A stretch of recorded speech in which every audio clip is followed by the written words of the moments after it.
The warnings have been there for years. When part of a Kent school collapsed one weekend in 2018 with little warning, alarm bells rang for others constructed from aerated concrete. In June this year, over 150 other schools were found to be built with it. And yet, just a few days before the term restarts, the government has now told more than 100 schools, nurseries and colleges that they must close classrooms and other buildings that contain the material for fear it might collapse. It's a known phenomenon. What's changed, according to the government, is they have been given what they call some updated technical advice that how seriously they ought to be taking this risk has changed. In some cases, we know that the government is talking to schools about they might need to ship some of their pupils out to other schools for a number of weeks, possibly longer, at the start of the school year, so that they're able to get the building work done in order to make their own buildings safe for pupils to come back. Determining strength of normal reinforced concrete. Determining strength of rack concrete. We first reported on the risks of reinforced autoclaved aerated concrete, known as rack, in February this year.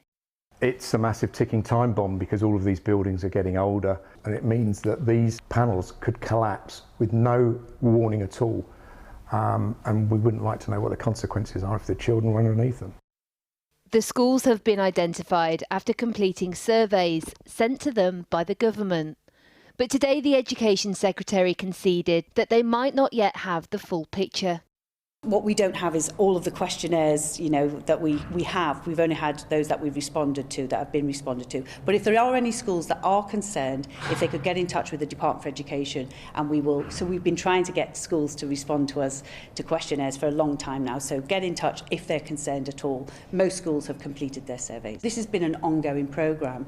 But what's happened over the summer is there's been a couple of cases that have given us more cause for concern. And I want to take a cautious approach and make sure that for anywhere where we know that there is rack, we take a cautious approach and we go in and mitigate that immediately.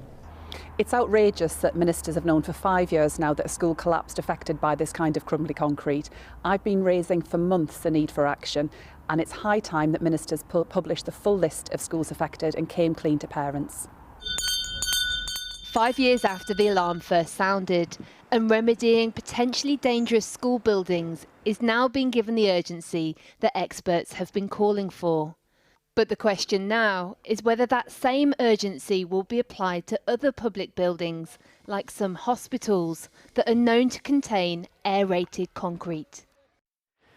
Well, a short time ago, I spoke to Kevin Bentley, who's leader of the Conservative group at the local government association. I asked him if the government should have let councils and local authorities know sooner. The simple answer is yes. We would have preferred, of course, the government of telling us this much earlier than they currently have, and leaving it just a few days before schools restart is not acceptable, in my opinion, and I'm sure many other people's opinion up and down the country. So right now, it's not certain then in schools across England that pupils actually have a classroom to go to when the term starts. So that is the work that's being carried out at the moment to make sure they go to either alternative schools or temporary accommodation is found.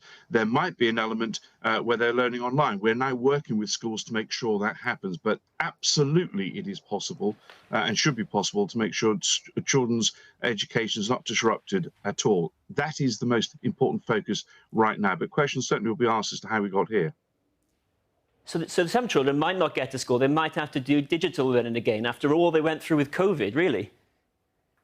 That is an option we need to look at. It's not certain, and where possible, we're putting children into classrooms or temporary accommodation. We must explore all options. Making sure children have a place to learn is very important. What we don't want to do is disrupt family lives as much as possible. What we will do is make sure that we can get children into classrooms, either in existing schools, other schools, or making sure that there's temporary accommodation available.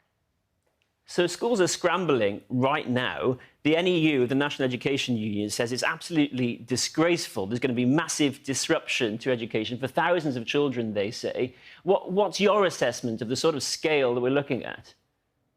Well, we're trying to assess that now. For local government, we've been learning about this over the last couple of days. We've had to get plans in place. We've got to establish which schools are closing, which aren't. So, as I understand it, all schools that have RAC, not all of them are going to close, depending on where that condition is in the school. So we have to establish exactly what schools are closing. We're doing that now, making sure we're talking to the head teachers, the teaching staff themselves, and also making sure we're talking to parents and pupils through the schools.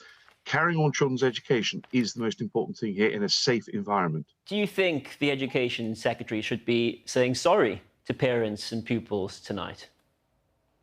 Well, I've not heard what she said physically. I'm sure she probably feels that way. The most important thing is to focus on getting these situations resolved as quickly as possible. The focus really has to be, however we've got here, it needs to be examined and looked at clearly. The focus, though, for us in local government and the schools is to disrupt education as little as possible and make sure children are safe. That has to be the focus right now. We will go back and ask these questions. We will make sure the government is explaining why it's taken this period of time, just days before schools go back, to understand how we've got in this position. But right now, that focus has to be on children and their education. So how long might this go on for then? When might a child who's been booted out of their classroom just days before the start of term actually get back into it? Well, we have to assess that. Of course, that comes down to structural engineers looking at a lot of this property, and I can't answer that as I sit here. We will minimise it as much as we possibly can, but that's not in our gift as in local government. That's to do with structural engineers looking at property and getting repairs done where necessary. It doesn't sound like something that's going to happen quickly. What are we talking? So I can't answer the question because I don't know as I sit here, because that assessment has to be taking place.